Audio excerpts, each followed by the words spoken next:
कल्पना कीजिए अगर कोई सरकार इंसान के दिमाग को इस हद तक नियंत्रित करना चाहती हो कि वह उसकी यादें बदल सके, उससे उसकी मर्जी के खिलाफ काम करवा सके या उसकी सोच पर कब्जा कर सके। क्या यह सिर्फ साइंस फिक्शन है या फिर इतिहास में ऐसा सचमुच हुआ था? आज हम बात करेंगे सीआईए के उस गुप्त प्रोजेक्ट की जिसका नाम था प्रोजेक्ट एम अल्ट्रा। यह सिर्फ एक सीक्रेट ऑपरेशन नहीं था बल्कि ऐसा कार्यक्रम था जिसने मानवता, नैतिकता और विज्ञान पर हमेशा के लिए सवाल खड़े कर दिए। 1950 के दशक की शुरुआत में दुनिया शीत युद्ध की आग में जल रही थी। अमेरिका और सोवियत संघ हर क्षेत्र में एक दूसरे से आगे निकलने की कोशिश कर रहे थे। उस समय अमेरिका की खुफिया एजेंसी सीआईए को डर था कि दुश्मन देश ऐसी तकनीकों पर काम कर रहे हैं जिनसे लोगों के दिमाग पर असर डाला जा सके। युद्ध अब केवल हथियारों से नहीं बल्कि इंसानी सोच और व्यवहार पर नियंत्रण की संभावना से भी जुड़ चुका था। इसी डर के बीच साल 1953 में सीआईए ने एक अत्यंत गोपनीय कार्यक्रम शुरू किया जिसका नाम था प्रोजेक्ट एम अल्ट्रा। इसका नेतृत्व रसायन डॉक्टर सिडनी गॉटलीब ने किया। इस कार्यक्रम का घोषित उद्देश्य यह समझना था कि क्या कुछ रसायन, दवाएं या मनोवैज्ञानिक तकनीकें किसी व्यक्ति के व्यवहार, निर्णय लेने की क्षमता या याददाश्त को प्रभावित कर सकती हैं। इसके बाद कई विश्वविद्यालय, अस्पतालों और शोध संस्थानों के माध्यम से अनेक उपयोग किए गए। अलग अलग परिजनों में वैज्ञानिकों ने एलएसडी जैसे दवाओं, सम्मोहन, नींद से वंचित रखने, लंबे समय तक पूछताछ, संवेदी अलगाव और अन्य मनोवैज्ञानिक तकनीकों के प्रभाव का अध्ययन किया। इन प्रयोगों की सबसे बड़ी आलोचना यह थी कि कई मामलों में शामिल लोगों को यह तक नहीं बताया गया कि वह किसी गुप्त सरकार प्रयोग का हिस्सा हैं। आज के मानकों के अनुसार यह गंभीर नैतिकता उल्लंघन माना जाता है। जैसे जैसे प्रयोग आगे बढ़े, कुछ प्रतिभागियों ने मानसिक तनाव, भ्रम, डर और लंबे समय तक थके रहने वाली मनोवैज्ञानिक प्रभाव की शिकायत की। कई प्रयोगों का सही रिकॉर्ड कभी सामने नहीं आया क्योंकि कार्यक्रम की गोपनीयता बहुत अधिक थी। यही कारण था कि आज भी इतिहासकार इसके पूरे दायरे पर पूरी तरह सहमत नहीं है। एमके अल्ट्रा से जुड़ी सबसे चर्चित घटनाओं में से एक फ्रैंक ओल्सन का मामला है। ओल्सन अमेरिकी सेना के एक वैज्ञानिक थे। उपलब्ध रिकॉर्ड के अनुसार उन्हें उनकी जानकारी के बिना एलएसडी दिया गया। कुछ दिनों बाद वह एक होटल की ऊंची मंजिल से गिरकर मर गए। आधिकारिक तौर पर इसे लंबे समय तक आत्महत्या माना गया, लेकिन बाद में इस घटना को लेकर कई सवाल उठे। आज भी उनकी मौत को लेकर बहस जारी है और कई दावे अभी तक सिद्ध नहीं हुए हैं। 1970 के दशक में अमेरिका में सरकारी एजेंसियों की गतिविधियों की जांच शुरू हुई। इसी दौरान पत्रकारों और अमेरिकी सीनेट की चर्चा कमेटी की जांच में एमके अल्ट्रा का नाम सामने आया। जांच से पता चला कि यह कार्यक्रम वर्षों तक चला था और इसमें अनेक उप परियोजनाएं शामिल थी। इससे जनता हैरान रह गई कि एक लोकतांत्रिक देश की खुफिया एजेंसी ने इतने लंबे समय तक इतने गुप्त तरीके से प्रयोग किए। लेकिन इस कहानी का सबसे रहस्यमयी हिस्सा अभी बाकी था।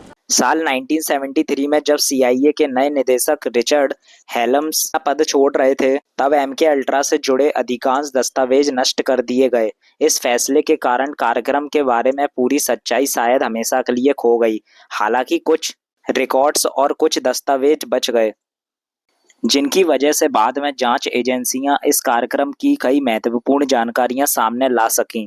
सरकारी जांच के बाद अमेरिकी कांग्रेस में सुनवाई हुई। सीआईए के अधिकारियों से सवाल पूछे गए और यह स्वीकार किया गया कि कार्यक्रम के दौरान कई ऐसे प्रयोग हुए जिनमें उचित सहमति नहीं ली गई थी। इस मामले ने अमेरिका में शोध नैतिकता, मानवाधिकार और सरकारी निगरानी पर बड़े बदलाव की शुरुआत की। समय के साथ एम अल्ट्रा पॉप कल्चर का हिस्सा बन गया। फिल्मों, वेब सीरीज और उपन्यासों में इसका जिक्र होने लगा। लेकिन इसके साथ इसकी ऐसी कई कहानियां फैलाई गईं जिनका कोई ठोस सबूत नहीं मिला। उदाहरण के लिए यह दावा कि सीआईए ने पूरी तरह सफल माइंड कंट्रोल तकनीक विकसित कर ली थी या लोगों को रिमोट से नियंत्रित किया जा सकता है। इन दावों का विश्वसनीय ऐतिहासिक प्रमाण उपलब्ध नहीं है। इतिहासकारों के अनुसार कार्यक्रम में कई प्रयोग हुए लेकिन वे अपने घोषित उद्देश्य में निर्णायक सफलता हासिल नहीं कर सके।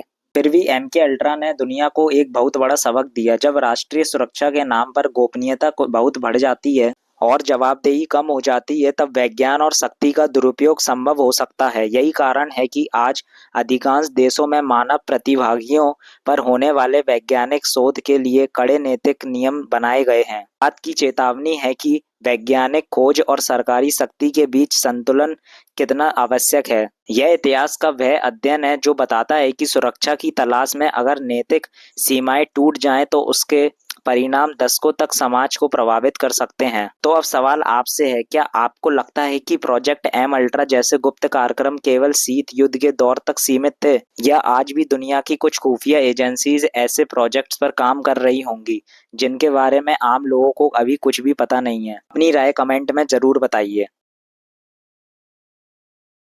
कल्पना कीजिए आप अपने घर में आराम से बैठे हैं, अचानक बाहर से लोगों की चीखें सुनाई देती हैं। आप खिड़की खोलते हैं लेकिन बाहर पानी नहीं बल्कि लाखों लीटर बियर आपकी ओर तेजी से बढ़ रही है। कुछ ही सेकंड में पूरी गली एक विशाल लहर में बदल जाती है। लोग भाग रहे हैं, मकान टूट रहे हैं और हर तरफ सिर्फ बियर ही बियर दिखाई दे रही है। सुनने में यह फिल्मी लगता है लेकिन यह इतिहास की एक सच्ची घटना है।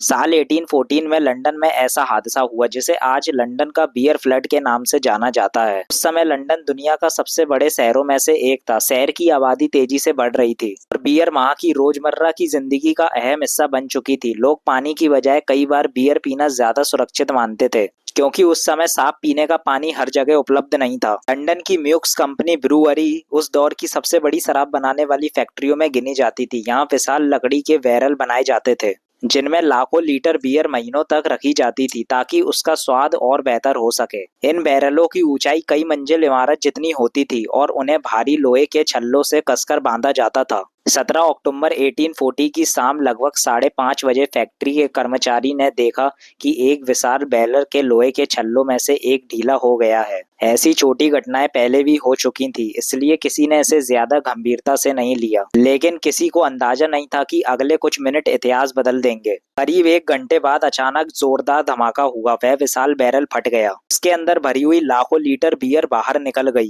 लेकिन कहानी यहीं खत्म नहीं हुई। उस एक बैरल के फटने से आसपास रखे दूसरे बड़े बड़े बैरल भी टूट गए। कुछ ही सेकंड में एक चेन रिएक्शन शुरू हो गया। करीब 14 लाख लीटर से भी ज्यादा बियर फैक्ट्री की दीवारें तोड़कर बाहर निकल आई। यहाँ सिर्फ बियर नहीं थी बल्कि एक तेज रफ्तार सुनामी थी। लगभग 15 फीट ऊंची लहर आसपास की गलियों में घुस गई। मकानों की दीवारें टूट गईं। लोग समझ ही नहीं पाए आखिर हुआ क्या है। फैक्ट्री के आसपास मौजूद सेंट गाइल्स इलाका उस समय बेहद गरीब बस्ती थी। छोटे छोटे घर एक दूसरे से सटे हुए थे। जब बियर की लहरें वहां पहुंची तो कई मकान ढह गए, कुछ लोग मलबे में दब गए जबकि कई लोग तेज बहाव में बह गए। इस हादसे में कम से कम 8 लोगों की जान चली गई। इसमें महिलाएं और बच्चे भी शामिल थे। कुछ लोग अपने घरों में बैठे थे तो कुछ अंतिम संस्कार में शामिल थे। जब ये हादसा हुआ तो किसी ने नहीं सोचा था कि बियर जैसी चीज भी मौत का कारण बन सकती है। हादसे के बाद पूरे इलाके में अफरा तफरी मच गई। लोग घायलों को बचाने में जुट गए। सड़कों पर टूटी हुई लकड़ियां, ईंट और बियर की तेज गंध फैली हुई थी। यह दृश्य किसी प्राकृतिक आपदा से कम नहीं था। बाद में अधिकारियों ने जांच शुरू की। सवाल था, क्या फैक्ट्री मालिक दोषी है?